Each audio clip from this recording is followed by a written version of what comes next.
ನಿಮ್ಮ ಐಫೋನಲ್ಲಿ ಲಾಕ್ಡ್ ಅಪ್ಲಿಕೇಶನ್ನ ಹೇಗೆ ರಿಮೂವ್ ಮಾಡೋದಂತ ಈ ವಿಡಿಯೋದಲ್ಲಿ ತಿಳಿಸ್ಕೊಡ್ತೀನಿ. ಸೊ ನೀವು ಐಫೋನ್ ಯೂಸ್ ಮಾಡ್ಬೇಕಾದ್ರೆ ಸೊ ಇಂತಿಂಥ ಅಪ್ಲಿಕೇಶನ್ನ ಲಾಕ್ ಮಾಡಿರ್ತೀರಾ, ಅಂದರೆ ಸೊ ಪ್ರೈವೇಸಿಗೋಸ್ಕರ ಲಾಕ್ ಮಾಡಿರ್ತೀರಾ.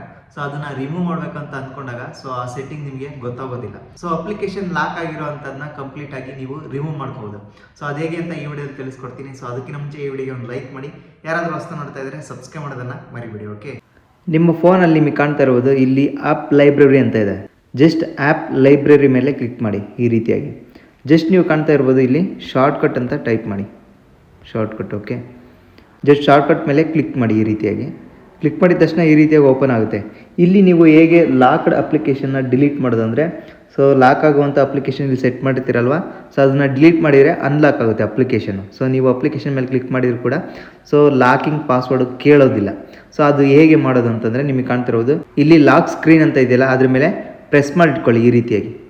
ಸೊ ಅದು ಸೆಲೆಕ್ಟ್ ಆಗುತ್ತೆ. ಜಸ್ಟ್ ನಿಮಗೆ ಕಾಣ್ತಾ ಇರ್ಬೋದು ಡಿಲೀಟ್ ಅಂತ ಆಪ್ಷನ್ ಬಂತು. ಜಸ್ಟ್ ಡಿಲೀಟ್ ಮೇಲೆ ಕ್ಲಿಕ್ ಮಾಡಿ. ಸೊ ಡಿಲೀಟ್ ಶಾರ್ಟ್ಕಟ್ ಅಂತ ಇದೆ, ಅದ್ರ ಮೇಲೆ ಕ್ಲಿಕ್ ಮಾಡಿ.